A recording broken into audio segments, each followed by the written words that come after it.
The international world of NASCAR stock car racing collides at the World Center of Racing as a third round of this series descends for the first time in its history onto a super speedway. This international all-star battle takes center stage at the legendary high-banked oval of Daytona as drivers from NASCAR Mexico, Euro NASCAR, the Canadian NASCAR Pinty Series, and the NASCAR Drive for Diversity prepare to duel at a venue of uncertainty, chaos, and monumental celebrations. Good evening and welcome to round 3 of the iRacing's coverage of the 2022 D-Box eNASCAR International iRacing Series powered by Digital Motorsports, live from iRacing's virtual Daytona International Speedway in Daytona Beach, Florida, USA, and live from the ADAC Sim Racing Expo in Nuremberg, Germany. Alongside Kenneth Bueno, I am Devin Henry. Ryan Bowers behind the scenes producing, making all the magic happen, using cameras provided by Dougie Beard.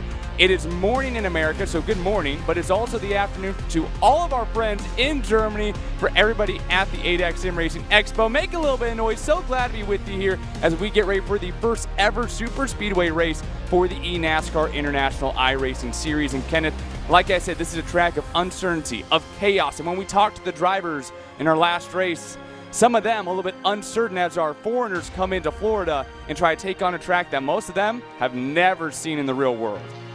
Well, Devin, you're right. This is the most wild card-esque race that we are ever going to see, at least in the history of the eNASCAR International iRacing Series. We've never had a track more than 2 miles for an oval. We've had it 1.5 miles. We've had short tracks, but we've never tackled the super speedway beast that a lot of drivers, even on the American side, are always somewhat afraid of when they take that stage and go for the green flag. Tonight is also going to be important because, Devin, we're going to be talking about points. We're already pretty much halfway through the season. Points are going to be very important. And like you said, drivers from last week, we're talking about how wary they were going to be going into tonight's event and being like, hey, we need to be smart.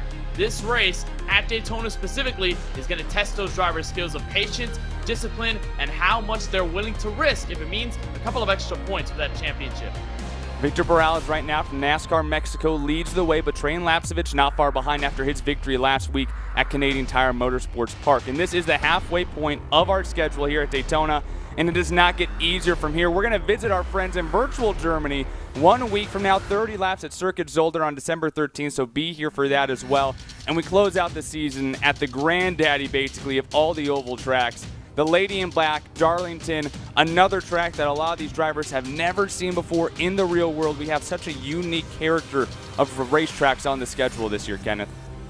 There's a lot of diversity, and again, Daytona being that outlier, the first time we ever see a proper super speedway on the schedule. But then you have some of the favorites like Circuit Zolder. I know we already saw Canadian Tire, those tracks that have been around for quite a while in season 2 and now for season number 3. And then, like you said, Darlington, a unbelievable track to drive in sim, especially with this NASCAR Xfinity Series car. It's so hard to drive. It takes a lot of skill, and for a championship finale, it means it's going to be so much fun. But this race specifically going to be probably the most pivotal in the championship. When we go to Daytona, at least in previous history, we've gone on the road course, but this time, Devin, we're on the big oval itself. And if you're a stock car racing fan, chances are you know this place very well. Opened back in 1959, Devin, 2.5 miles, 4.2 kilometers, 31 degrees of banking, a staggering amount of banking in the corners, 18 degrees in that main trial to the start-finish line, 2 degrees on the back straightaway. It looks as simple as it can get. Full throttle, turn left, flat to the floor, but there's so much more dynamic-wise in the middle of the pack that we'll talk about in this race. Still so many ways that you can make mistakes. This isn't really a sprint race, though, Kenneth. 50 laps, it's pretty a long way around here. It's pretty long. I think the longest that we'll have in this season, 125 miles, 210 kilometers, but here's where the nitty-gritty gets in. Unlimited tires in the pits. We may not see tires be that big of a factor, but everything below it certainly matters. One fast repair for these drivers, so if you are involved in a crash, and we do see crashes often at super speedways, you've got that one chance to get a clean race car before the race is all said and done. They obviously fix setup so everybody's on an equal playing field, but then we have those 3 green-white checkered attempts that we have yet to see that all season long over the first 2 races, and we see it for the first time this evening.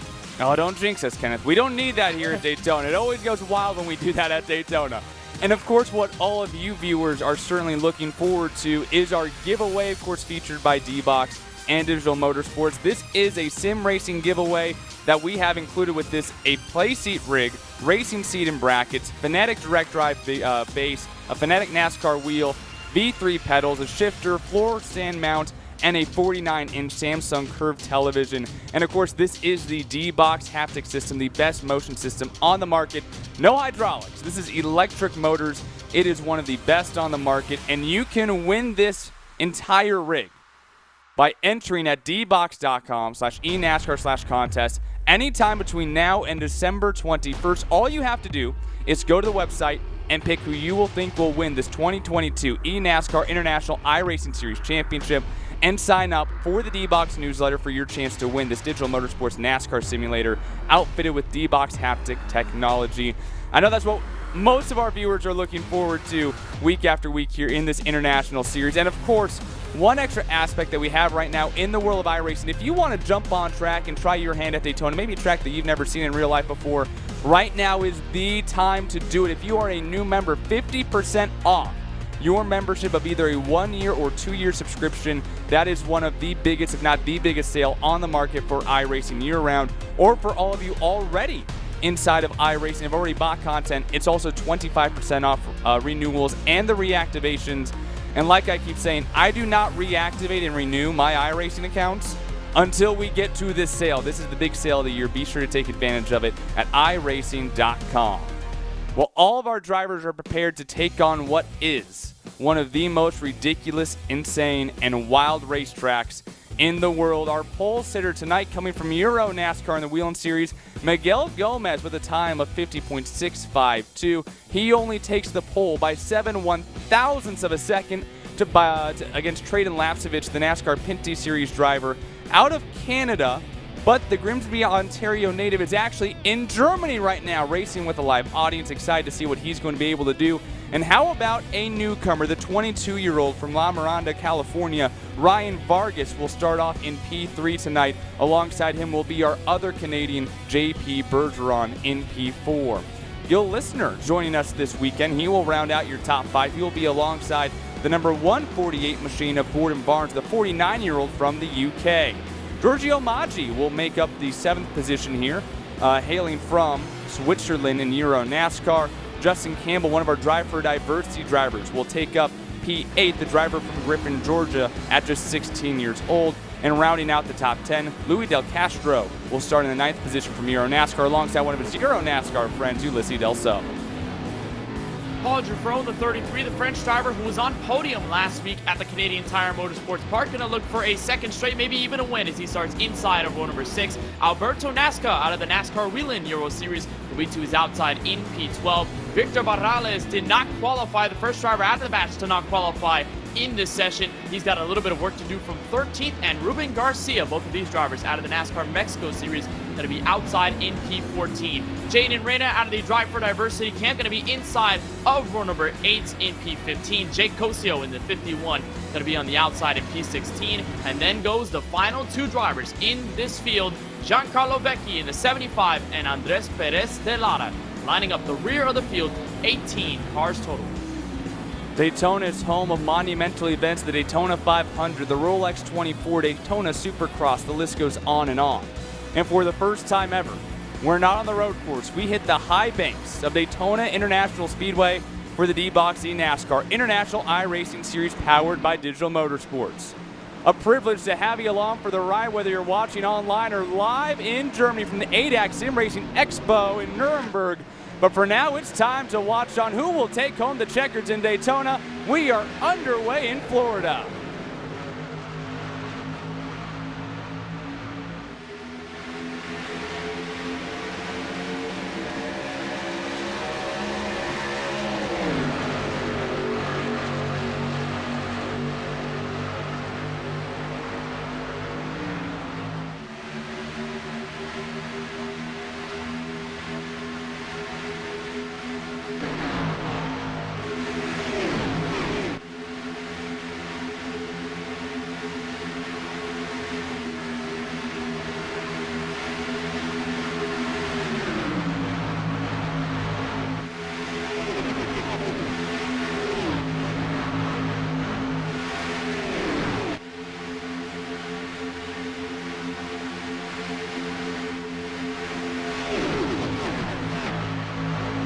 How about the first ever full-time Portuguese driver in Euro NASCAR, Miguel Gomez, fighting off the most experienced real-world racing driver in this event at Daytona. If you want anybody pushing you in this race, it's that bright red number 23 car.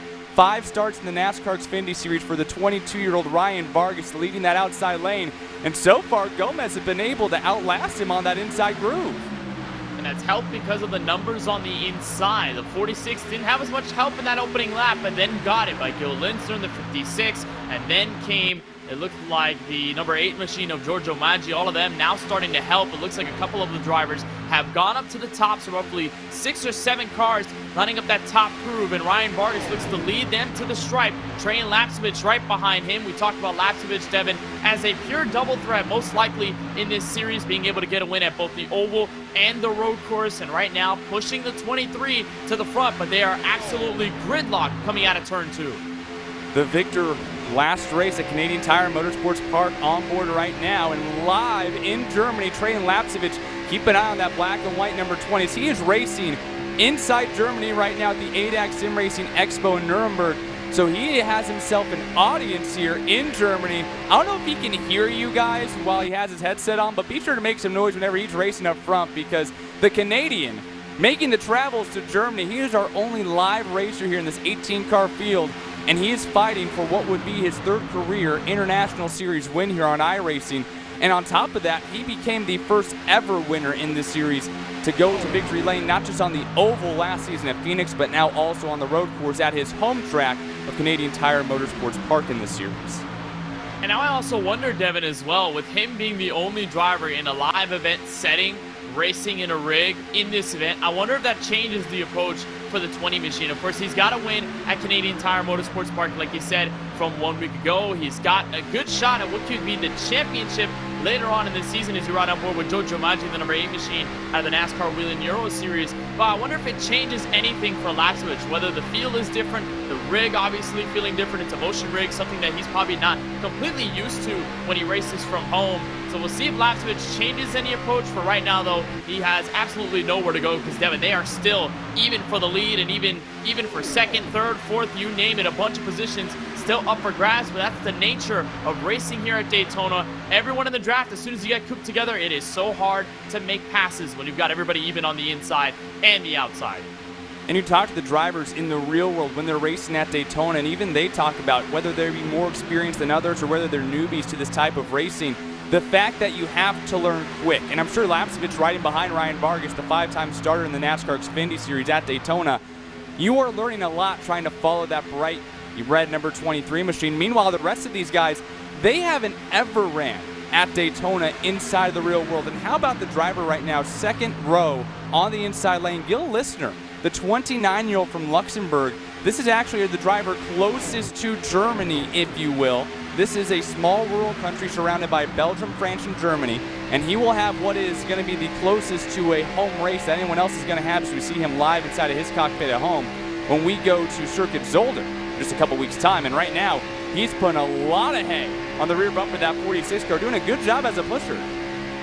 Very good job keeping the 46 even with Vargas going back to turn 3, but you're right about that 56. I'm pretty sure he's going to be looking forward to Circuit Zolder when we get there. He's got a pole there. He's definitely probably going to be one of the best drivers, if not one of the fastest, to be in contention for the win. So you got to watch out for that 56. And right now doing a solid job. But again, this is a testament to what a lot of the drivers were harping on in our last race at Canadian Tire Motorsports Park. Being smart, not going outlandish, not doing anything crazy, at least for the first leg of this race, just hanging in there and trying to capture some good points. Because while, yes, you're still dealing with the sort of chaos of being behind the driver in the draft, having to push, making sure you can adjust for all the checkups that are going to happen on the inside and the outside. But if you just hang in where you are, you don't try to make a 3rd lane, you don't try to switch over different lanes and push drivers aggressively, you should be okay. And this is exactly what drivers like Elisa Dosso are doing in the 10 machine, just hanging in the draft, doing whatever they can to keep their car clean and be able to walk away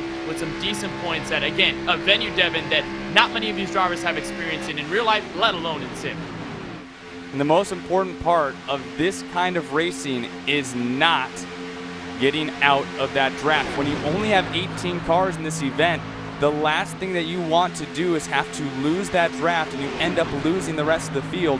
That is what has happened for Jaden Reyna, the NASCAR Drive for Diversity driver, otherwise known as Moose, the 16-year-old from Virginia, lost a lap. And not only that, but he has lost the draft once again, so issues for the driver born in Virginia. And so he's trying to get himself some sort of closure, some sort of revitalization. But right now, Ryan Vargas leads this field. He jumped down to that bottom lane because it looks like that's the lane pushing the most momentum right now, as Lapcevich will now lead that outside lane. And racing here at these super speedways, Daytona, Talladega, even the newly reconfigured Atlanta Motor Speedway, you're going to want to have strength in numbers. If you have a lot of drivers in your line with you, chances are you're going to perform a lot better than the ones up at the top if they don't have enough people with them. And Ryan Vargas made that switch to the inside, so he takes the proverbial race lead, and there was a bit of swerving around Gil Linster, almost got into the 33 of Paul Giuffreau, who's now slipping into the top 5. Linster trying to make sure he can get to the top and almost made an indecisive choice there for the moment. As Train Lapcevich gets this push, it looks like he'll take the lead, but it won't last for long. Vargas immediately back down low, and there's a nice look at the Canadian driver who took win 1 week ago at Canadian Tire Motorsports Park. And check out that rig. He's in a motion rig right now, so he is feeling the bumps of Daytona. It's not this, well, the track on iRacing, of course, is the newer repaved one, and you would think, oh, it's just flat, it's just slick, it's just nice and smooth. No. There are bumps across this racetrack, and he's feeling those right now probably more than any other driver in this race. And you can kind of see some of the inexperience of some of these drivers internationally who have never ran here in the real world before. A lot of them race road courses, so maybe they don't have the most experience practicing. There's one car going around down the back straightaway. Looks like Alberto Nasca gets spun out to the inside grass. That will not be a caution here, and the Euro NASCAR driver has to regroup. Looks like no damage, but they are going to lose the pack here, and this is going to end up being potentially the end of NASCAR's race. And it was a single car spin, got involved in a crash with Gordon Barnes in the 148, who I think just slipped a little bit too high on the back straightaway, got into the 54.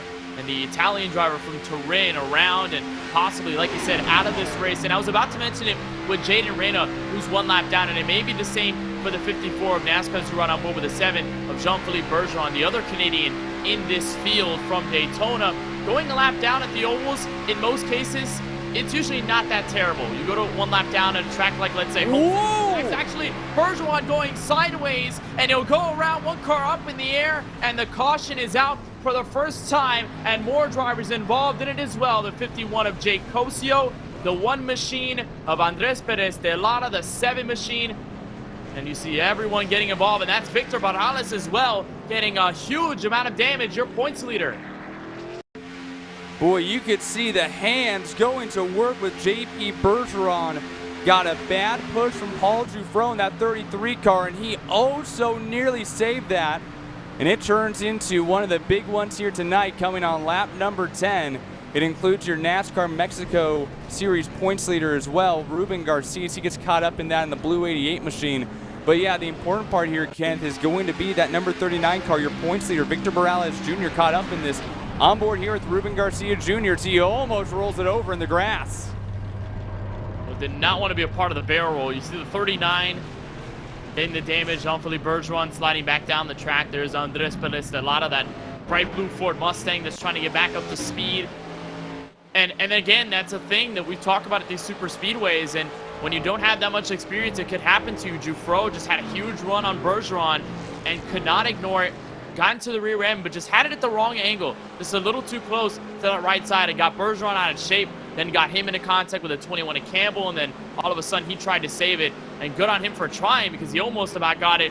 And unfortunately, the car just went around, and everybody behind has to suffer the circumstances. And we do have 1 fast repair, so at least for the most of the field, Devin, involved in this crash, they can get a fresh race car. But the last thing you would really want is to burn the fast repair at lap number 12 instead of, let's say, lap number 45 or something. You do not want to burn the fast repair so early, because then you have to treat this car like an eggshell for the rest of the race.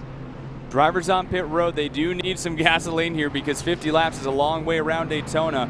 Our first caution comes 30 miles into the race, still 120 miles to go. If you would like to learn more about the growing world of eNASCAR and all that it is becoming, just scan this QR code up on your screen, or you can always visit eNASCAR.com and sign up today to get all the latest news and updates, whether it be Road to Pro, the eNASCAR Coca-Cola iRacing Series, this D-Boxing NASCAR International iRacing Series powered by Digital Motorsports, and there is so much more going on, like the Contender Series right now and our College Series too. So a lot going on in eNASCAR. Sign up today, get all the information of all the different things happening in the world of eNASCAR.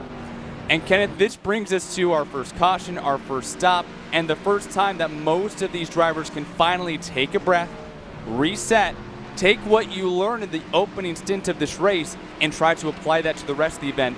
And I think what everybody knows about a track like Daytona, it's not about what you're doing in these first 40, 45 laps. It's how you set yourself up for the final 10 or 5. That's true. It's always a big blueprint. It's always a large plan to say, all right, where am I going to be? Where do I want to be in the final 5 laps? And even then, that plan that builds up from lap 1 all the way to lap 50 coming out of turn 4, that can easily get thrown out the window if somebody gets involved in a crash, somebody makes a last lap move. I mean, countless times, Devin, how many of the circumstances have we seen in super speedways where most of the winning passes happen off the last corner or happen going into the trial to the start finish line? There are so many times we could bring it up that really it's about setting yourself up just to be in a nice position to win. But then it's a lot about adaptability. And the good thing about this field now, Devin, with this caution is that, like you said, they had that chance to relax. If we went green, they probably wouldn't have, and they would probably have to still deal with the nerves. But now they understand, all right, this is how the draft works. Here's who I need to watch for, and this is exactly what I need to do if I want to survive. As here's a look at Jake Cosio. He's burned the faster pair here. Actually, no, he hasn't. So he's actually taking some time on pit road. Never mind, he has. He had just ticked it down right now. Got it from telemetry. So Cosio, one of the handful that is taking the faster pair for this race, and I believe it looks like Victor Barales Jr. in the 39 has also done the same. Alberto Nasca in the 54, and countless others here in the biggest crash and our only one so far.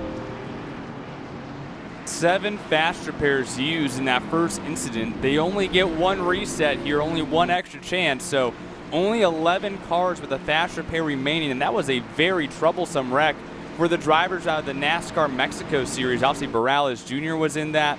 The NASCAR Mexico points leader was in that. In the real world, that is Ruben Garcia Jr., who just took over that points lead last weekend at Monterey on November 27th. And, of course, Jake Cosio also involved. Jaden Reyna was able to get a wave around, though, and so Moose is back up on the lead lap. One of our 3 Americans, rather, here in this race. Him alongside of Justin Campbell and Ryan Vargas. Ready to get back rolling here as we will begin lap 15. Traden Lapcevich and Miguel Gomez to lead the field back to green. So far, it's been that 46 car leading the way for the most part. Ryan Vargas starting in P3, looking to give another big push to Gomez. Back underway at Daytona.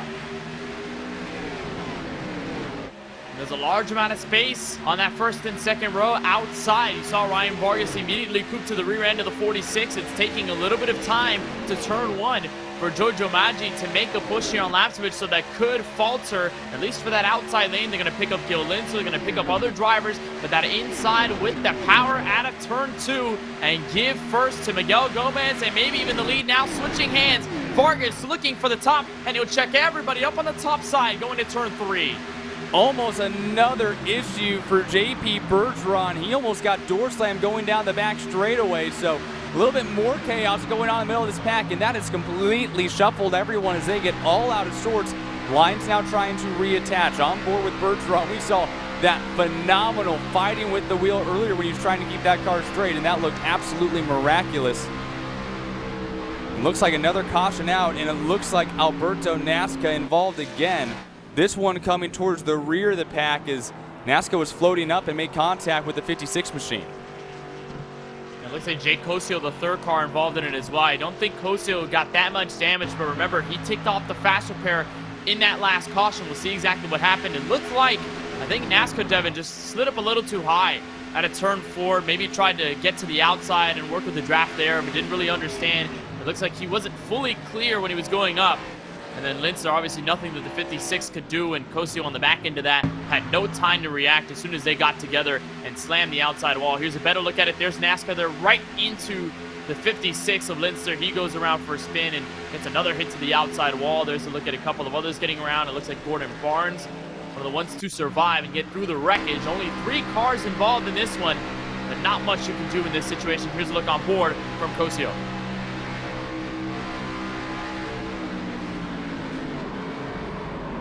And that is just how quick it all happens at Daytona when you're racing at almost 200 miles per hour.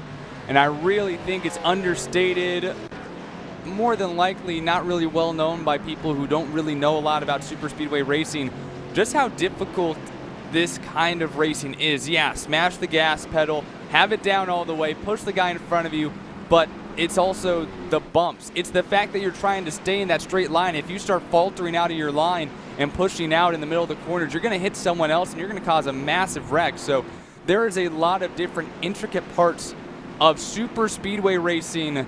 Well, right? You can be a really bad super speedway racer and still be able to try a race, but you're going to cause incidents. You're not going to be a good teammate and pusher, and there's going to be a lot of difficulties in trying to get up to the front. Being able to race well on a super speedway is so much more than you would believe. And how about this? We talk about all the different drivers. How about the Italian? We haven't talked a lot about Luli Del Castro and Castellello, and how they've been doing in this series. And so far, the driver out of Euro NASCAR 2, the 37-year-old, up inside the top 5 right now. There's some big moves here by the 24 of Luli Del Castello, and you can also say the same for the driver right behind Castello, Giancarlo Vecchi in the 75 machine, the driver out of the NASCAR Mexico Series, who's leading the 2022 Mexico Challenge Series Rookie of the Year. Or actually, he was Rookie of the Year, 9th in points, and the 2021 Truck Series champion for the Mexico Series. Started 17th in the penultimate spot for this race. And you talk about learning at a super speedway, Vecchi is doing just that and thriving in the environment, up to P6 early at lap 17. So a few different movers and shakers in this 18-car pack that we have here for the eNASCAR International iRacing Series, powered by Digital Motorsports. And we are also live at the ADAC Sim Racing Expo in Nuremberg, Germany. Glad to have everybody along with us here with iRacing's broadcast here from Podium Esports. And of course, Ryan Vargas now leading the way. He is one of our American drivers inside here in this series. This is also his first start here in the International Series. He went out on Twitter after seeing the first couple of races and was like, hey, how do I get involved in this? I want to be part of this series full of international stars from across all different kinds of NASCAR, from the Pinty Series in Canada, from the Mexico Series, from the Euro Series, and hopefully soon, of course, NASCAR acquiring the Brazil Sprint Racing Series down in Brazil, yes. And hopefully soon we'll get some NASCAR Brazil Sprint Race drivers here inside of the International Series in the future. On board here, taking a look at the rig of Moose Jaden Reyna, one of our other American drivers with the Drive for Diversity. And the fact that this young man starting to race karts at 6 years old, he's raced on dirt with outlaw karts, and now here trying to make a name for himself in NASCAR. And also for him, he is a Mexican-American driver, so not only does he want to race in the American National Touring Series, but he also said that he would love one day to race in NASCAR Mexico as well. There's nothing better than doing the double duty and be able to race in other series that are under that NASCAR umbrella. And that's the great thing about NASCAR and the amount of international influence it has with the guys from Euro NASCAR, with everybody from the American NASCAR Series, the Truck Series, the Xfinity Series, and the Cup Series at the very top. Then you have the Pinty Series, and then, like you said, with the expansion into South America, with what we're going to have and all the great drivers that you can find in Brazil, you know, it counts for all the influence that the International Series have, and that'd be so cool for Reyna if he could go on that double duty, be able to race in Mexico and in the United States. But we're ready for green flag action here, lap number 19 of 50. And to no surprise, Devin, the 2 best oval races that we've seen all race long are at the front, going to command the field. Yeah, I don't think anyone is going to be too surprised if Ryan Vargas is out front, but Trey Lapsich has been oh so good this season too. He'll start on the outside. We're back underway at Daytona. 18 down, 32 to go. And a complete opposite to what we saw, Devin, on the last restart. Look where the outside lane is. Absolutely nowhere. They're trying to build drivers, and they're led by the 33 of Paul Jufro, but they're absolutely in no comparison to the 4 drivers who have broken away at the front. First side-by-side battle inside the top 10. That settled quickly, and Vargas leading them single file on the super stretch. Very interesting. For the first time, the entire outside lane dissipates. They're trying to make it up right now and trying to move forward, and it is included in that group. Paul Dufresne in that black and blue number 33 machine gain a big push from your points leader out NASCAR Mexico, Victor Morales. You have to imagine with the crash that the 39 of Morales was involved in, Devin, and the fact that he's your points leader, you can't imagine maybe something shifted here. By the time we're getting to halfway, he understands, all right, I know I burned the fast repair. I need to be careful, but I also need to be at the front. I want to keep these points. I need to keep the points lead intact, just like he did last week at Canadian Tire Motorsports Park by finishing third. So Morales turning up the pressure, Dufresne to the race lead, but Morales looking to take it away with help from Justin Campbell in the 21. First time we talked about the 16-year-old from Griffin, Georgia, the legend car driver, the NASCAR Drive for Diversity in that black and white number 21 machine, trying to push your current points leader in this International iRacing Series to the lead. On board here with Campbell, and take a look inside of his sim rig as he's at home. Giving a big push, and it looks like Morales is going to lead this lap and lead the field here on lap number 20.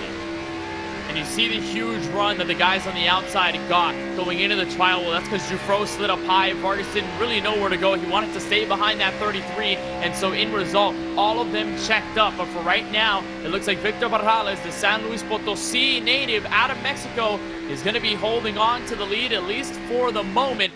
And Dufresne's going to be on the very bottom. That's a phenomenon we see often at these super speedways, Devin, where that outside really has the advantage. Well, if you're on the bottom, yes, you've got the shortest way around the track. That part of the field is usually prone to checkups, where a lot of drivers get into the rear end and don't want to push the pusher. They slow down, and that can really chop off a lot of miles an hour as they come out of turn 4, and Ryan Vargas looks to the outside for the lead. But again, that's an advantage that the outside has. Longer way around, yes, but you don't have the checkups as often, which helps dramatically. And Vargas looking for the lead back to turn 1. Morales with the shove. Ryan Vargas back up to P1, the free agent driver, I guess I should say, in the NASCAR Xfinity Series.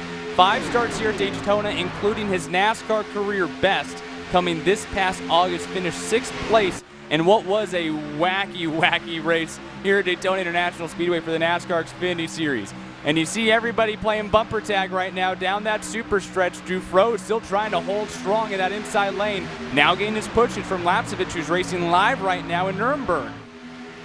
And it looked like, Devin, it took us a little while after that restart to get settled as Dufresne slides up high and almost about checked up Lapsevich and everybody down low. But now we're seeing what we saw in that first leg of the race. Everybody gridlocked side by side, a formidable group on both lanes at this racetrack. And now that poses the question, who may be comfortable enough to make a third lane happen? I know it's pretty early in this race. We're still not even close to the end, but you can imagine that's a possibility. If you're now getting comfortable, and even if you're a driver that's already comfortable in this oval environment, do you push for 3 wide? Do you find help? And how many drivers will go with you? But for right now, it seems like those 2 lines are the best. And Ryan Vargas, clear for the inside, but not going to take it. He's going to stay with Morales on the top. Never mind, he'll go back to the bottom. And you can see almost just how thin these corners are, but you can comfortably fit that third lane. They do it all the time in the real world. Are they going to be able to do it here with some more inexperienced race car drivers? As Dufresne shaking and baking in that inside lane. He will reclaim the lead here as Vargas has to shuffle back out to the outside lane. And you pose that question about that third lane, and then comes who's going to go with you. Like you said, inexperience is key here with all these drivers. So are they comfortable enough, and do they really want to risk that? Again, that's just a big point about risking it for points while also making sure you don't end up in a crash. It seems as though for the moment nobody even wants to decide for 3 wide or even think about it for the moment. I feel like it's a little bit too dangerous. And Dufresne still going head-to-head with Vargas. How about Dufresne, though? The amazing run he's put up tonight from Daytona after finishing 2nd last race at the Canadian Tire Motorsports Park. We talked to him. He was very excited about that. Said it was important to be smart at this track. Most notably, he's being smart and he's being at the front. So that definitely is a good thing. The 18-year-old Frenchman currently racing in Euro NASCAR 2 was a rookie, finished 9th in points in this season racing for Speedhouse. And for a driver like that, at just 18 years old, trying to work his way up the European ranks, if you look kind of at the American Series and the European Series, Euro NASCAR 2 kind of similar in stature to what the NASCAR Xfinity Series is. So you have a NASCAR Xfinity Series driver leading the outside lane and a Euro NASCAR 2 driver leading the inside lane. And I love that in the top three, you're seeing a lot of youth represented. Ryan Vargas, just 22 years old. Paul Giuffreau, 17 years old. Trey Lapcevich, 17 years old, I believe 18 years old for Paul Giuffreau. All of them relatively young drivers, but they are so strong in the sim and so strong driving in real life. It's awesome to see the youth represented here. Here's a look from Giuffreau's rig, which we saw last week at Canadian Tire Motorsports Park, and almost got split 3 wide by Trey Lapcevich, but Lapcevich held mercy and decided to back out before they got to turn 1. Boy, oh boy. I think that Giuffreau is going to be owing Lapcevich some sort of present here in the coming weeks, because he was going to get sucked into the black hole down the middle. And I mean, Lapcevich put on the binders to try to allow him back to that inside lane. That was a mighty large favor from Trey Lapcevich. He most certainly did not have to do that. I'm pretty sure Lapcevich understood that Giuffreau was going to shut the door. He was not going to take being put in that sucker hole 3 wide. That's possibly the worst spot you could be in while super speedway racing. You get set in the middle, you have nowhere to go, you can't go to the inside or outside because you're basically swarmed by the field around you. And what's even worse, you most likely don't have help behind you, because nobody's going to really want to help that driver falling so far back in the middle lane. So fortunately enough that the 20 of Lapcevich decided to back out. Giuffreau is going to live to see another lap, but that's going to check them all up. And Victor Barrales, with help from Campbell, is going to surge to the race lead heading for turn 3. Your points leader coming down to shut the door, and he will reclaim the lead inside of that inside lane. This will shuffle Justin Campbell to the front of that outside group, but they don't really have much momentum right now as the two Canadians side by side, the 20 and the 7 machine. JP Bergeron, the 24-year-old out of Quebec, is just a rookie. He finished 10th in 2022 in the points series up in Canada. Average finish of about 12.5, and so he had himself a pretty solid rookie year with 7 top 10s and hoping to build on that. It's just a 24-year-old. Yeah, a driver who finished in the top 10 at Canadian Tire Motorsports Park, the track that we saw not too long ago. And for the driver of that 7, he actually did also finish in the top 10 in sim as well. Finished P8 not too long ago in the second race of the eNASCAR International iRacing Series, and turning up the heat, this 7 car, as we saw him involved in that crash heading for turn 3. Him and Barrales were, and they've done such a beautiful job of picking themselves back up. And also you could say the same for the 148 of Gordon Barnes, who's kind of just been hanging in there, Devin. We haven't talked too much about this Chevy Camaro all race long, but the driver from Colchester, United Kingdom, certainly hanging in there with 22 laps to go. And for Gordon Barnes, he's one of the more veteran drivers, if you will, the 49-year-old out of the UK, but it doesn't mean that he has any less driving ability. A back-to-back Euro Series Club Challenge champion, defeating another driver in this series, Neo Lambert, who's not here today, by just a single point. 5 wins and 10 starts and 6 podiums 2 seasons ago, and Gordon Barnes trying to work his way forward, and right now one of the premier drivers in Euro NASCAR, trying to get himself up front, but right now has the view of this massive pack here in front of him with their points leader Victor Barrales currently leading the way. And I love how you're seeing the two ideologies of super speedway racing, Devin, show in full force here as we come across the halfway and as we enter these final 20 laps from Daytona. The two motives, you see these guys at the front, Ryan Vargas, Trey Lapcevich, Paul Giuffreau, even Victor Barrales, who has shown up here in the past couple laps, Justin Campbell, the 21. All these guys have that theory of, we can avoid the trouble if we stay at the front. But then you've got guys like Gordon Barnes in the 148, Jaden Reyna in the 5, that have the opposite end of the idea that, hey, if we stay in the back, chances are if they crash in front of us, we have more than enough time to check up for the wreck and get out of harm's way. So you're seeing two different of them. Trouble in the back. That's Andres Perez de Lara into the outside wall. A couple of more involved. It looks like Luli de Castello in the 24 also got a piece of the safer barrier that's going to break up the field, but we're going to stay green. Yeah, no one had a massive collision. Everyone scattered, but that will likely be the end of the race for the 17-year-old out of Mexico City. And currently your Challenge Series champion or points leader in Mexico. Take a look back here. What we have going on here is a pair of Mexico Series drivers getting together. An errant push leads to some trouble in the back of the field. It just looked like Jake Cosio tried to split it through the middle and did not have a space. And then the one machine just cut down on him. And then the real estate basically ran out. It ran out of room, and then they both got together. And that brings a couple of the drivers involved in it as well. And that's so tough for them because they are so far back from the field. We talk about Gordon Barnes. Now he's a couple of seconds off the pace, trying to catch up in the draft. Jaden Reyna, Gil Linster, Jake Cosio, all of these drivers that either were involved in it or had to check up for it are completely gone from the field up at the front, still racing strong at roughly maybe 8 or 9 to 10 cars strong back to turn 1. It's going to be unbelievably tough for them to get back, and they desperately need a caution if they want to have a shot to win. Alberto Nasca now 2 laps down, the runner-up in Euro NASCAR 2, who also got to win at his native Italy this year. 5 wins this season. Unfortunately, went 2 laps down. His race is probably over. Luli Del Castillo is also a lap down after that incident. Ruben Garcia, your points leader in NASCAR Mexico, just went a lap down, and likely Andres Perez de Lara will also be going a lap down relatively soon. And there he is right there on the outside, just trying to hang on best that he can. He'll go a lap down. That's also going to trap everyone behind him to stay a lap down if we do get a caution with that just one wave around. But Kenneth, how about this combo that we have seen so much already this morning or afternoon, depending on where you are? Lapsevich and Vargas have been inseparable in this race, it seems like. I think they found somewhat of a relationship here over these first 33 laps, and even for the next 17. Obviously, in that last lap, you're going to be friends with absolutely nobody. You're going to go guns blazing for the race win, but Vargas and Lapsevich, I think that the amount of respect that they've built together out on the track, it's been so important here at this race, and that's why you see them working so well together and even racing well against each other. The competition is so high, and these guys have so much respect for each other. And I know Lapsevich has a lot of experience on the ovals in sim. I saw him race the All-American Esports 400 not too long ago. He races late models often in the sim, and he does a lot of oval stuff, and so does Vargas. These guys converge often, regularly in the sim, so nice to see that they're working so well together back to turn 1, still trying to defeat the power duo that is built up in Victor Morales and Paul Jufro back to turn 1. And that's what's so cool about this series. You look at who is teamed up together at the front of the pack. I mean, we've seen Jufro and Morales together a long time. We've seen Vargas and Lapsevich together a long time. And that is all 4 of our different countries that are or I shouldn't say countries, all 4 different demographics, if you will, represented. We have a driver from Canada, from Mexico, from Europe, and America, all trying to work together to try to take out the other group to the inside lane or the outside lane.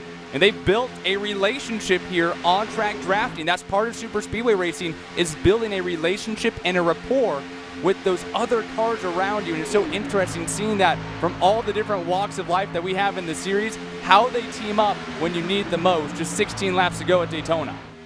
And that's so vital with these super speedways, where you really can't do anything by yourself. You need people behind you to help. You need at least a couple of cars. Maybe if you have one other guy, maybe it makes sense and you can still make moves, but you need as many people as you can have. Here's a look on board with Joe Giamaggi and the number 8 machine hanging behind the 75 on Giancarlo Vecchi. Some of the guys on the back end of this top side behind Miguel Gomez, who's splitting the middle here. But like you said, building that rapport, building that respect is so important, because by the time you get to 15 laps to go where we are right now, to 10 laps to go, to 5 laps to go, and you have this amount of help, it is going to matter drastically, and that's going to give you the best shot at winning this race. And then the guys that you're working with, they have that mindset that, hey, I've worked so well with this driver all race long, why not help him another time? Why not stick with this driver that I know races clean, that I know is very smart at these tracks, that I can assist and kind of work with, and then at the last lap, we'll give ourselves the best shot of the win, and then we'll go at it against each other. But there's some favors being done, and that little reciprocation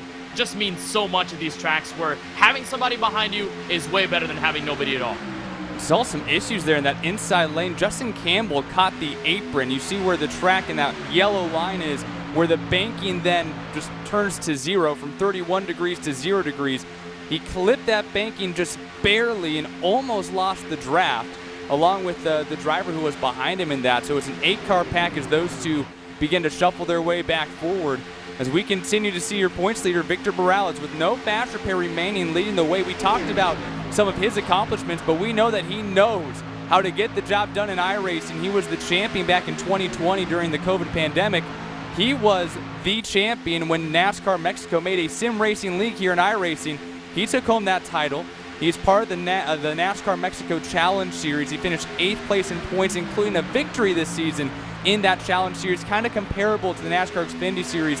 The Mexico Series has 3 separate series: their Truck Series, their Challenge Series, and their primary NASCAR Mexico Series. Similar to how in America you have the Craftsman's Truck Series, the Xfinity Series, and the Cup Series. So in essence, 2 very similar in stature kind of formats, but a little bit different kind of racing, as Lapsevich continues to give a big old push to Jufro as they've kind of played a little bit of swing your partner around and find a new little mate here. So Lapsevich now on the rear bumper of the 33. I was about to say that, a little switcheroo there between the guys on the inside and the guys at the top as we continue to look at Lapsevich giving that push to Jufro. It might give the 33 the race lead by the time they head for turn 3, but Barrales here is looking for more than just to be at the front and win this race at Daytona. He's looking to become, Devin, the 3rd driver in eNASCAR International iRacing Series history to win more than one race. He broke free of that winless barrier at Vegas in race number 1 of this season. Can he do it all over again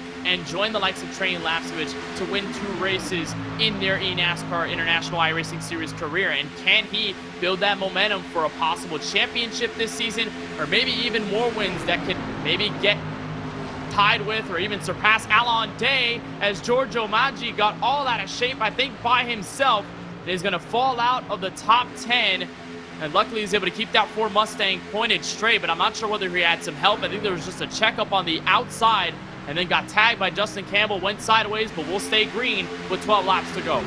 Maggi with a wicked save. He will lose this lead draft. There is a second group right now being led by Jake Cosio, but they are 13 seconds behind the lead pack. They will need a caution in order to catch this group here in the next 11 laps. You see Barnes here at the tail end of this group as well, so they have themselves quite a lot of work to do to get themselves up to that lead pack. Never mind, I take it back. We have a caution on track, and that's going to bunch us all back up again.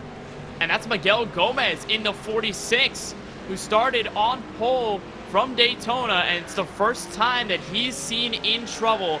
And there was a couple of more cars involved. I see the 75 of Giancarlo Vecchi, the 10 machine of Elisa Del So. Justin Campbell barely got through out of that. That would be a beautiful onboard shot from the Drive for Diversity driver. But here's a look at Gomez, the Portuguese driver, going sideways. Just that small tap from the 75 of Vecchi, and there was nothing he could do. Went sideways and even further, then backed it into the outside wall. And then you'll see Elisa Del So in that 10 machine, that white car on the bottom of Justin Campbell here you're riding on board with. Looks like Del So won't be as lucky, but Campbell finds the needle to thread, and he's through. Oh, how impressive is that right there? The seas part, and Campbell is able to switch his way through and get himself cleanly with this lead pack still. We're going to go green with less than 10 laps to go here, Kenneth. So this is what we talked about at the beginning of this race. It's not about what you're doing in those first 40 laps. It's about how you set yourself up for this final stretch right here. We do have a chance to go up to 3 green-white checkers, but this is crunch time. This is why you race those first 40 laps, to put yourself in position to find your way to the front in this next sprint. And what's going to make things more nerve-wracking with the fact that time is running out and drivers are going to be more aggressive is that we're adding more drivers at the front of the field. Because remember those small little accidents that spread the field apart, got everybody 10th on back, away from that first pack? They're all going to have that chance to come back now that this caution is out. It's going to bunch the entire field back together. And we have a couple of drivers a lap down, but we still have 14 cars on the lead lap. So it's still going to be a formidable group of drivers at the front that you're bringing into this battle, and it's making it more intense for the drivers up at the front to play more defense. And that last incident that we saw is really one of the intricacies of super speedway racing, the way that you kind of float in the center of the corners because you're trying to keep that car down. It's so hard to see past the car in front of you to see what line that they're running. So it's very difficult to figure that out. And if you want to learn some of the more intricate details of racing on super speedways, you can do that right now with the biggest discount iRacing gives off, 50% off. For all new members right now off of a 1-year or 2-year subscription, and for all the renewals and all the reactivations, 25% off for the iRacing holiday sale. I mean, Daytona is one of the granddaddies of them all, whether it be on the oval, whether it be on the road course, or maybe we'll get a supercross track. No, we probably won't. But you have all the different disciplines of racing that come to the World Center of Racing. This is one of the granddaddy racetracks of the world that opened back up in the 50s. So, you know what? If you guys want to try your hand at this, great opportunity to get on iRacing right now.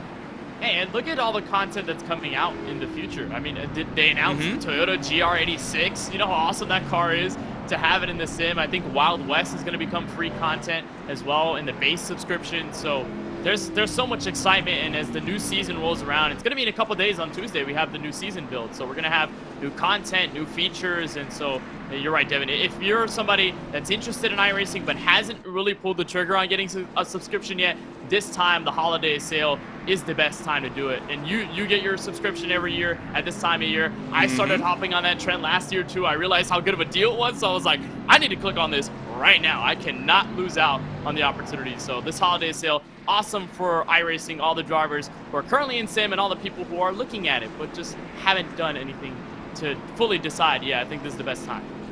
And we talk about how eNASCAR is growing, and of course how iRacing continues to grow as well. And one of those new things that we find on iRacing years and years down the road is an ice racetrack, because of course, as a lot of you Europeans know, Euro NASCAR will hit the ice for the first time in NASCAR history in any series across the world for the NASCAR Arctic Ice Race. March 4th and 5th, they're going to race on a frozen lake in Finland for a preseason exhibition. And you can actually catch that race where some of you are watching this right now, the Euro NASCAR YouTube page. And of course, so much news, so many fantastic growth opportunities for NASCAR as of late. Of course, the NASCAR Cup Series in America racing in a stadium for the first time at the LA Coliseum. You had the NASCAR Pinty Series in Canada race on dirt for the first time this year. That also brought Kenny Schrader up to Canada for the Pinty Series. And of course, Euro NASCAR ready to start creating some new in NASCAR as well with their ice race.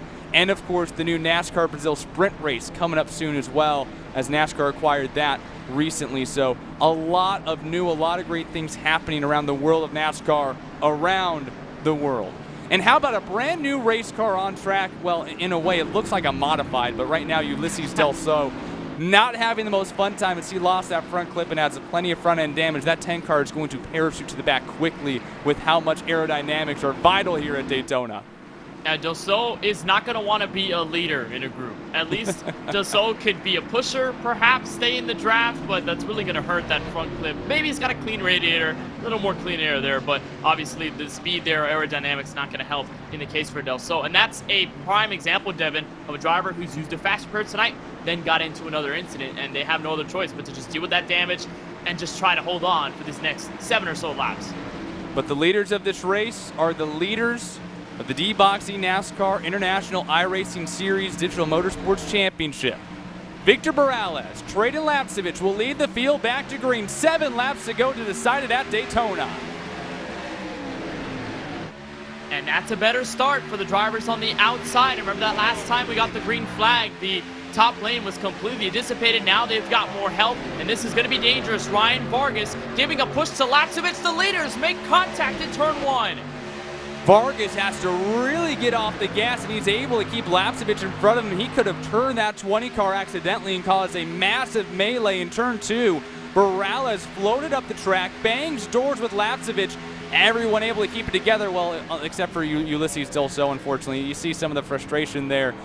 That's part of the racing here. Third lane trying to get made. It's Jaden Reyna, the American on the outside lane. Not really working out for him, though. And again, like you said, Kenneth, if there's going to be a third lane made, you got to have friends who are willing to go with you. As we are shuffling and line dancing right now. Paul Jufro and Euro NASCAR to the front. That's a gorgeous move, Devin, by the 33 of Jufro. Caught the 39 lacking and went to the bottom, and now the 33 in the race lead looking for his first career eNASCAR International iRacing Series win. Here's on board with the Ford Mustang. Does Morales, Lapcevich, Vargas have anything with to respond? Out of turn 2, it looks like they will. Morales will get a huge shove from the Canadian in Lapcevich, and they are still, even for the lead, back to turn 3.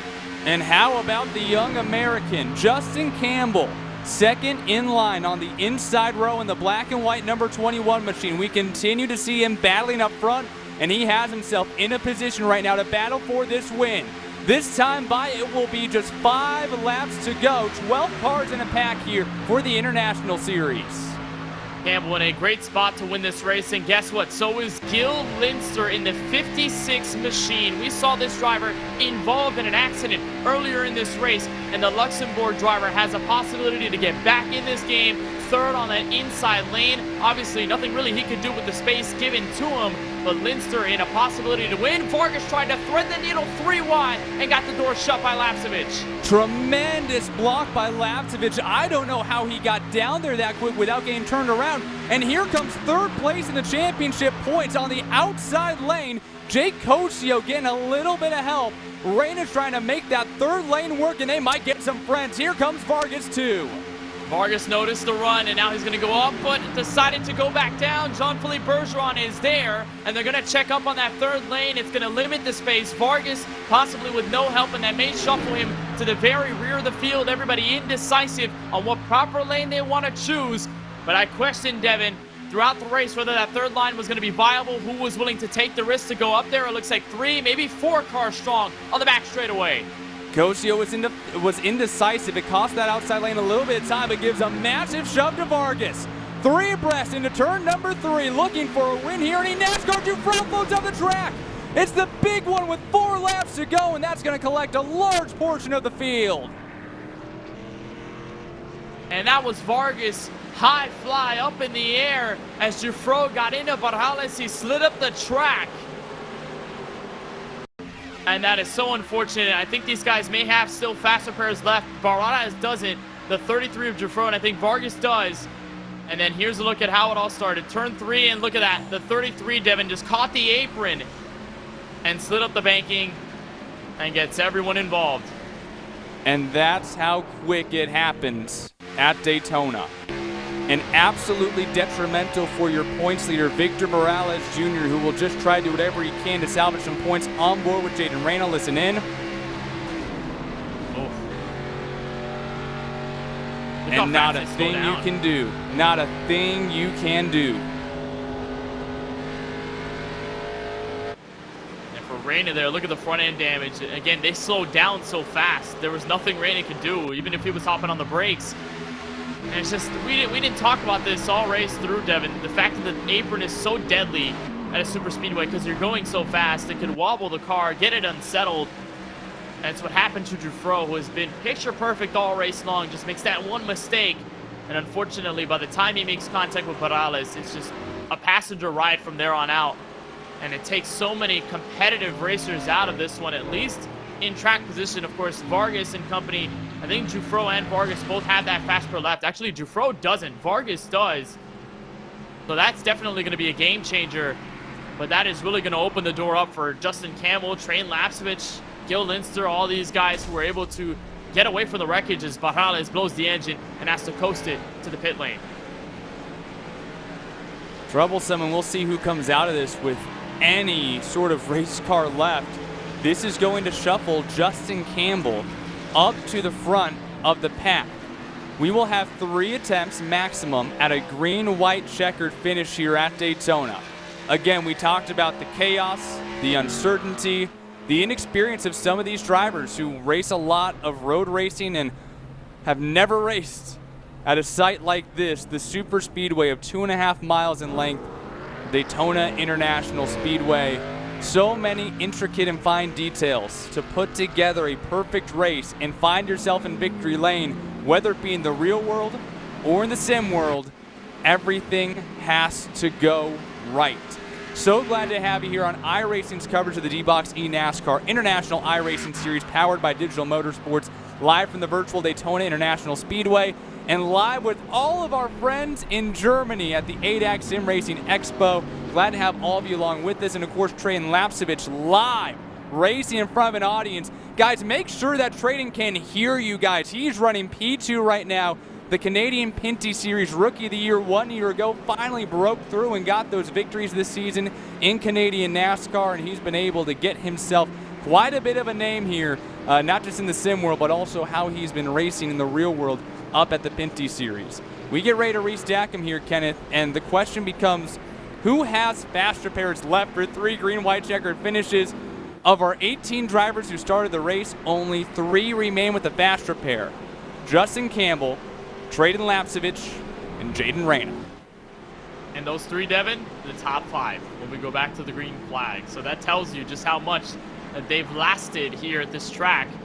and how long they've gone without having to even think about it. They do have some damage. I know Campbell has some rear end damage. Lapsevich also has some rear end damage, but that's not really going to affect them that heavily. They're still in contention for the win. They're some of the cleanest cars in this entire field. And I'm not sure if you're mad at me quite yet, Devin, because I remember at the start of the race, we talked about the race analysis. I pointed out that we had those 3 green, white checkers available. You said don't jinx it, and yet here we are, attempt number 1. Sometimes it is just the way that it goes at Daytona too, though. And remember, guys, to tune into our D-Box contest that we have as well to win yourself a play seat rig. I mean, this thing is so cool. It's all hydraulic. It's all electric motors with no hydraulics in it. This is the Digital Motorsports NASCAR simulator outfitted with D-Box haptic technology. You can go to d-box.com/eNASCAR/contest. Pick who you think's going to win this championship and sign up for the D-Box newsletter for your chance to win this sim rig right here anytime between now and December 21st. We'll touch on that again a little bit later because I know you guys really, really want that rig. How many clean cars do we have? I think maybe 8. We're going to find out who's going to be able to outlast the rest of the field. The D-Box eNASCAR International iRacing Series for the first time ever at the legendary Superspeedway of Daytona. Justin Campbell and Trayden Lapsevich lead us back to the green. Another Canadian in the top 3 right now, JP Bergeron. First attempt at a green-white checkered here from Daytona. And you saw Lapsevich there on the high side, row number 1, trying to make sure he could predict when Campbell was going to go to the green. That's going to help Lapsevich get a run. He's going to give him the lead in turn 1. But he's got no help. The 7 of Jean-Philippe Bergeron is going to take a little while to get to the back bumper of this 20. They should even out by the 10 they get out of turn 2. And look at Ryan Vargas all by himself, 3 wide, looking for the race lead. The 23 doing it solo. He'll get a nose out front. He'll bring along Miguel Gomez as well and Gordon Barnes. There is power in that 3rd lane on the high side. And Vargas was P9 by the time they got the green flag, and now he's at the possibility where he can win this race. They're 3 wide near the back end of the first pack, but Vargas, Lapsevich head-to-head as Litzer goes sideways to the white flag. Garcia's down in the infield, but we will take the white flag. That means that we are coming back home to the checkers. Checkers or wreckers in Daytona for the International Series. Ryan Vargas leads the way. Behind him is Miguel Gomez. Then you have both Justin Campbell on the backside of that inside lane. Lapsevich leads the way in the inside group. 3 cars behind him as well with a chance at the draft. And how about it, Devin? Lapsevich and Vargas, 2 of the strongest drivers all race long with a possibility to win. This is going to be huge. Lapsevich gets left for dead. Gordon Barnes in the mix going to turn 3. It's Vargas versus Gomez coming out of turn 4. Andres Perez Zalara battling for 4th. His car was completely demolished. The battle for the lead off of 4 one final time. It's between Gomez and Vargas. At the line, Ryan Vargas in his first race in the eNASCAR International Series is going to victory lane.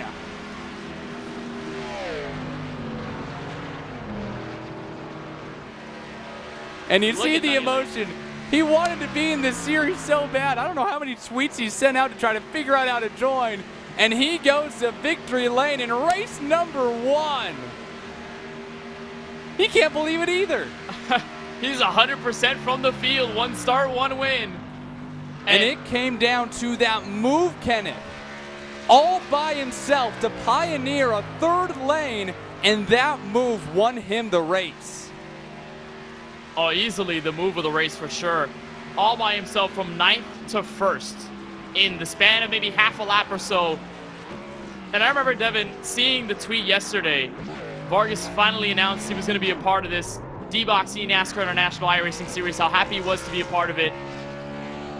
And look at the results of that. All the effort he put in for this race, the experience that he carried into this event, and just the cleanliness that he carried all race long. It mattered. And despite flying in turns 3 and 4, and it looked like his race was over, Vargas had that fast repair in tow, and that's all he needed. And all the experience he could use, and he gets to victory lane for the first time in his first attempt.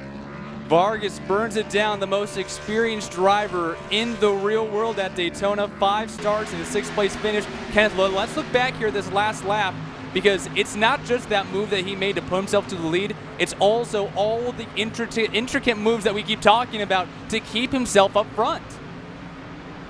You have to play the game with momentum, and this is exactly what the 23 does. He does have some help, though, because you look at the battle out of turn 2. It looked like this was going to be it. It looked like Campbell was going to stay with Lapsevich. They were going to work together, but look at the push by the 46. It clears Vargas, and then Campbell makes this move up top. They're going to start to fight for position because Gordon Barnes is going to make it potentially 3 wide at a turn 4. But look at the masterclass Ryan Vargas does just to hold the front, keep everybody at bay, and then as Miguel Gomez goes for the move, Vargas bites a little bit, pushes him up the track, slows him down, makes him swerve, and that is more than enough to keep him at the front and keep that nose to the start-finish line first. And Vargas takes the win. But that last lap, that last restart, the beautiful moves he made in the draft to go from 9th to 1st in 2 or so corners, just unbelievable. From P9 to P1 on a green-white checkered finish, Ryan Vargas is the winner, the first ever D-Box eNASCAR International iRacing Series powered by Digital Motorsports race at the Oval at Daytona International Speedway. Stick around with us. We are going to chat with our podium finishers and take you through the entire order of our results. You are watching the D-Box eNASCAR International iRacing Series powered by Digital Motorsports.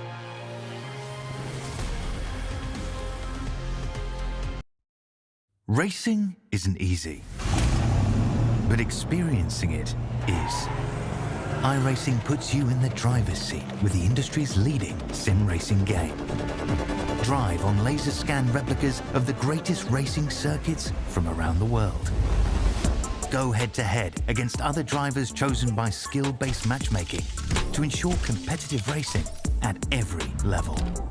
Compete across all your favorite series in officially licensed cars engineered to deliver the most accurate driving experience possible.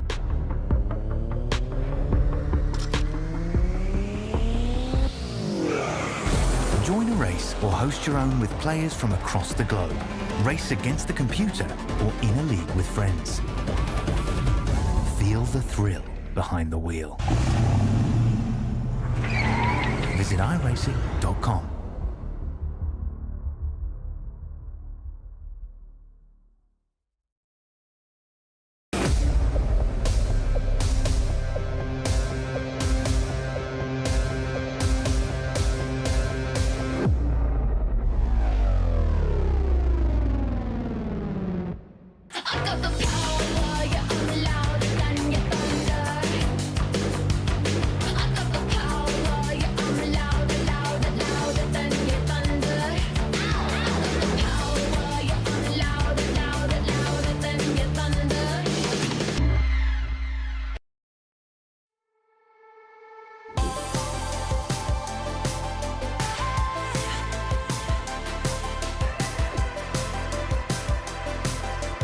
This is unbelievable. Oh, I can't get over how real that feels. I think I got so really shocked by that. What a cool experience this is.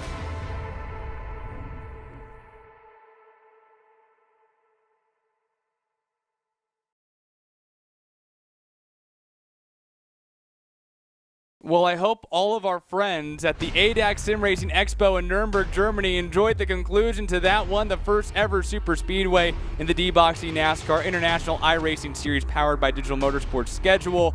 And it is Ryan Vargas in his first ever race with eNASCAR. I think everybody knew that if you were taking notes, it was going to be off of Ryan Vargas. He will take home the victory in this event here, his first ever race, and you saw the elation coming from that driver from California. And how about Euro NASCAR, represented in P2, Miguel Gomez, the first ever full-time Portugal driver in Euro NASCAR.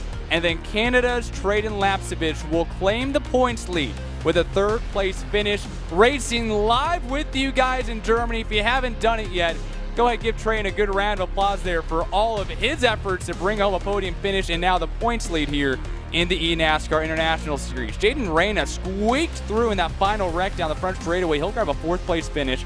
Justin Campbell, another Drive for Diversity driver, rounds out the top 5. The modified of Ulysses Del Sol ends up in P6 in this race. Gil Lisner ends up P7. How about Jake Coachio? He came in third in points. He will finish in the 8th position. Your leader right now in the Real World NASCAR Challenge Series, Andres Perez de Lara, comes home in 9th. And our Canadian JP Bergeron rounds out our top 10, Kenneth.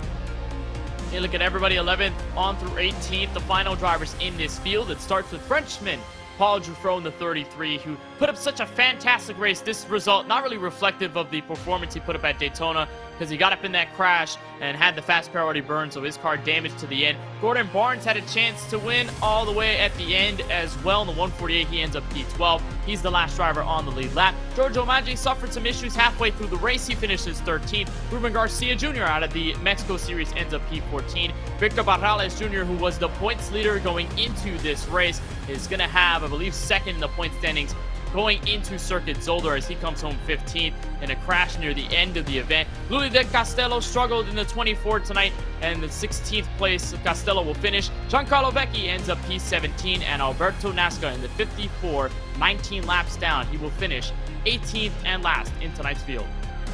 Well, it's time to chat with your podium finishers in his first ever race inside of the eNASCAR International iRacing Series. Ryan Vargas puts it in victory lane from P9 to P1 on your own, pioneering that third lane.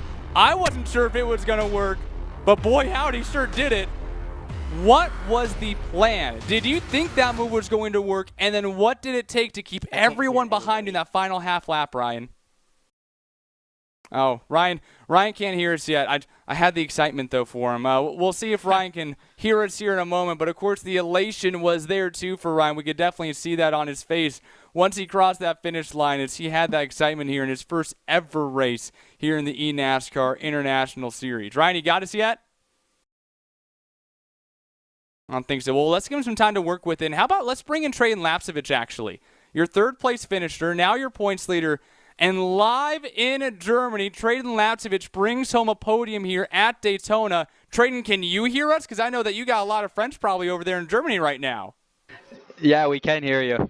Well, Trayden, congratulations on a podium finish. You are there in a motion rig in Germany at the ADAC Sim Racing Expo in Nuremberg. What was the atmosphere like being able to race in front of a live audience here in this big motion rig?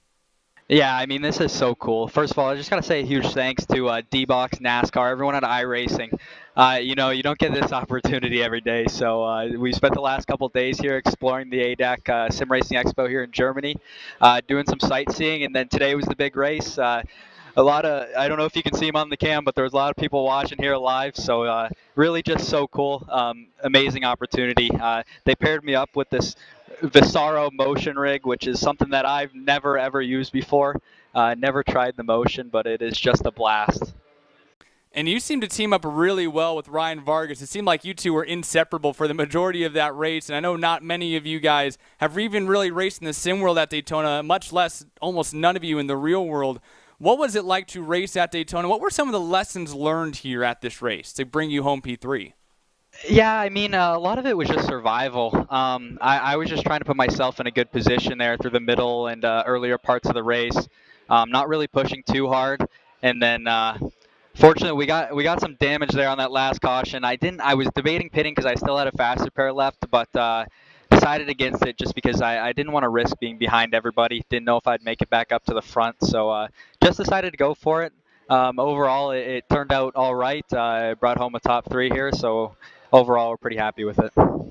And obviously, you were one of our Pinty Series drivers from Canada, but you're the guy who goes and makes the trip to Germany to come and race live in front of an audience. Can you take us through how this opportunity was brought up and what it took to get you out to Germany for this event? Yeah, I mean, obviously, D-Box just such a great supporter of the International iRacing Series here. They partnered with NASCAR, and I was able to graciously accept the opportunity to come out here to Germany to race live for them. Visaro and D-Box got a booth out here displaying their awesome products here. It's been a blast all weekend. Really big crowd, honestly, so just so cool. There's got to be about 100 sim rigs here, a lot of sim racing enthusiasts, so no, it's really been amazing. Hats off to D-Box, iRacing, and everyone at NASCAR. Trayden, congratulations on a third-place finish. I'm sure it was a lot of fun racing in front of an audience, and congratulations, you are now our points leader heading into our final 2 events, too. So congratulations on the podium finish. We'll see you back in Canada for our next race at Circuit Zolder. Thank you. Yeah, hopefully we can keep the momentum rolling here. Just a big thanks to FBM, RGC, and Quick Wick for all their support as well. Everyone in Germany make some noise. Traden Lapsevich, your third place finisher here tonight at Daytona.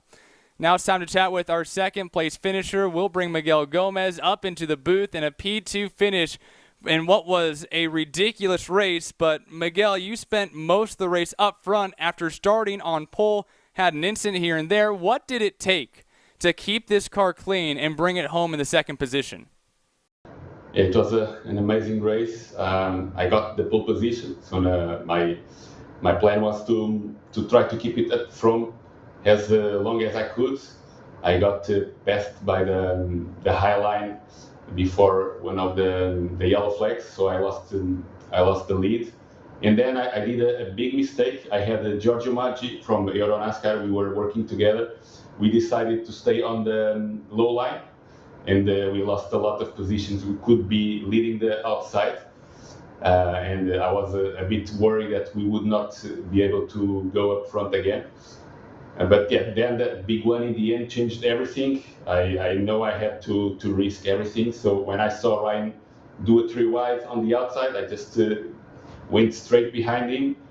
And I thought the low line would work better than it did, but suddenly we were both alone on the left corner. So I tried to go for the win. I didn't try the side draft, but Ryan moved a bit to the high side. I got it almost out of control, and I didn't do a good job then to try to win. But yeah, second place, still good finish. And I guess a smart move to follow the guy who has the most real-world starts at Daytona of anyone in this series to go on that high lane. But what else do you think you needed to try to outrun Ryan Vargas there in that final stretch of the checkered flag? Yeah, I think when he moved I to try to block, I got a bit sideways, and then I thought he would keep coming high, so I didn't go low as I should to try to do the side draft and go for the win. I kept too much space to him, and that was that enabled me to second place, but not the win, but still, yeah. Was a good racing. Able to bring it home in second. That moves you all the way up to 5th place in points. You're only 10 points behind Victor Morales for second overall in the points series. We have Circuit Zolder left. We have Darlington left. What do you need to do in those final 2 races to get yourself up and try to fight for that championship? Yeah, basically practice a lot for Zolder. In the real world, I raced there in the eNASCAR. And I didn't have the best of luck in the race I did there in the real world. So I hope in the virtual world things go well. And Darlington, it's one of my favorite tracks, and I hope also I get a good finish there. So everything is possible. I think it's a very competitive series, and I think I still have a shot at the championship, and I'll fight for it. The Euro NASCAR 2 driver brings it home in P2. Miguel, congratulations on a second place finish here at Daytona. Thank you. Thank you for having me. That's Miguel Gomez, P2, following Ryan Vargas up to that checkered flag. And now we'll go ahead and chat with the winner of this race, Ryan Vargas, who flies from P9 to P1 on that green-white checkered finish.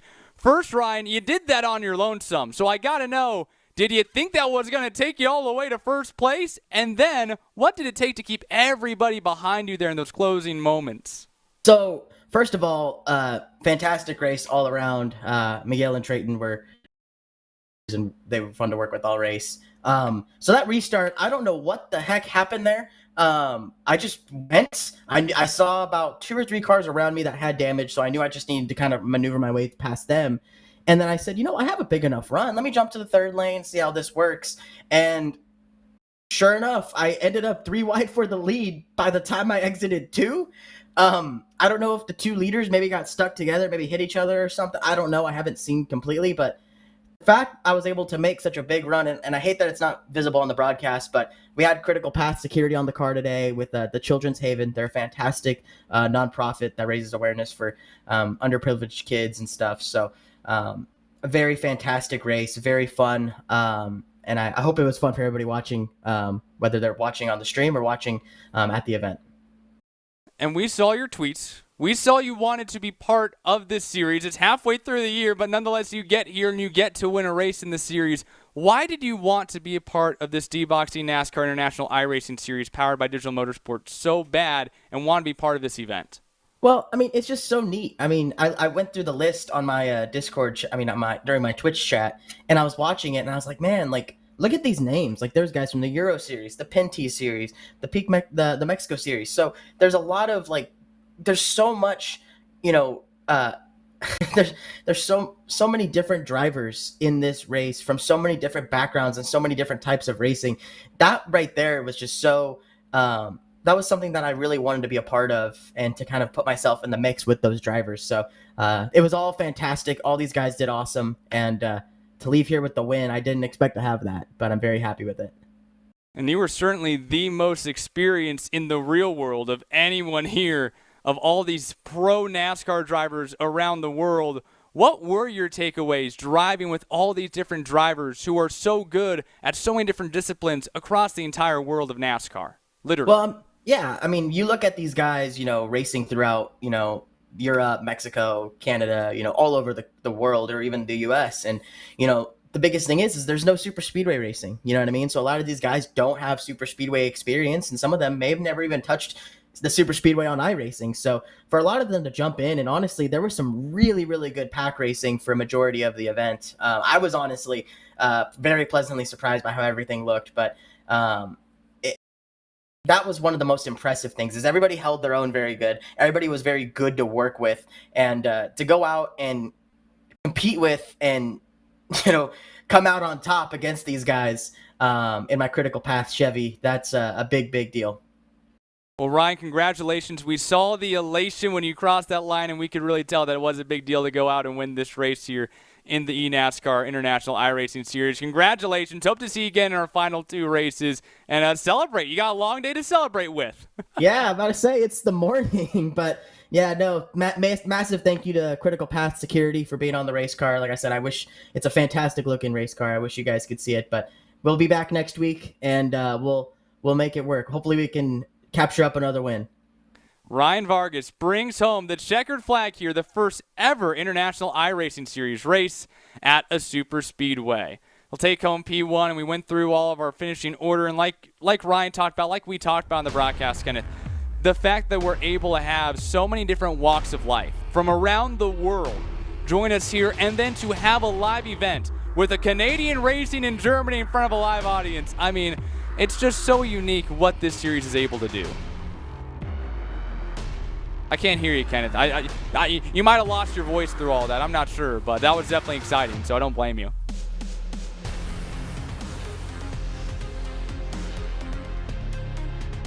We'll give him a second. And while we give him a second, let's also talk about real quick our D-Box contest that, of course, we have running right now.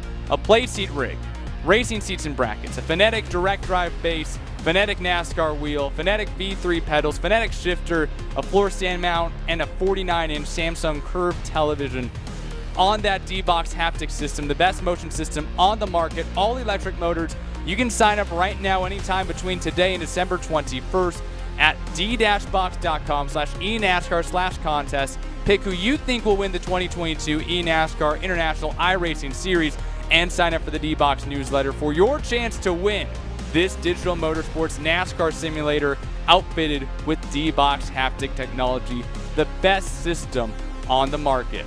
And we look ahead at what we have coming up.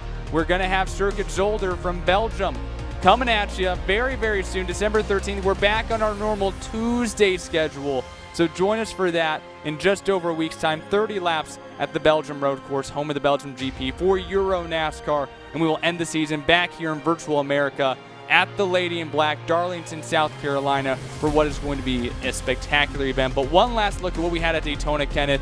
This was just such a fun race, and with all the different kinds of race car drivers that we had at a super speedway, boy, the unpredictability factor and the excitement factor was certainly there. Oh, it certainly was. Now I've got my mic back, so hello everybody back again. But Yeah, it was certainly a fantastic race. And I think Ryan Vargas in that interview put it perfectly, is that so many of the drivers in this field, from the Wheel and Euro Series to the Mexico Series to the Pinty Series, a lot of them don't have experience at super speedways in real life. They don't race there often in the schedules or at all.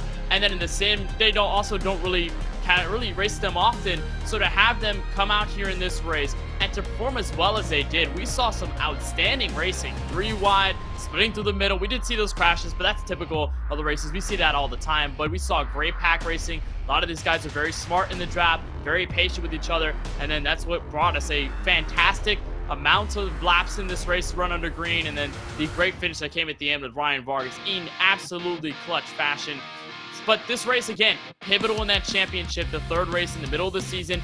Now that this is all over with, we've got a new winner in Vargas. We've got Lapsevich in 3rd, taking over the point lead. Barrales falling out of the top spot in the championship. Now, how do they respond or build on that momentum going into the 2nd and last road course of the schedule in Circuit Zolder? A lot of fun. Excited for what's going to happen in our semifinal and championship race coming up.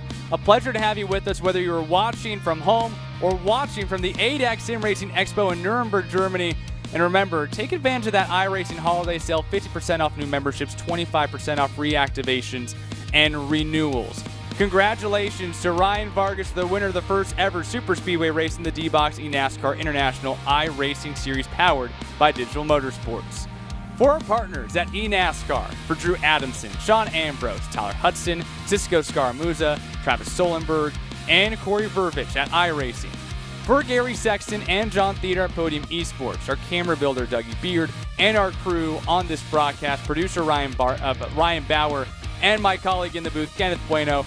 My name is Devin Henry. Thank you so much for watching the D-Box eNASCAR International iRacing Series powered by Digital Motorsports at Daytona International Speedway. Join us again next Tuesday, 6 p.m. Eastern Time, as we visit Belgium for Circuit Zolder here in the International Series. Congratulations, Ryan Vargas, your winner at Daytona.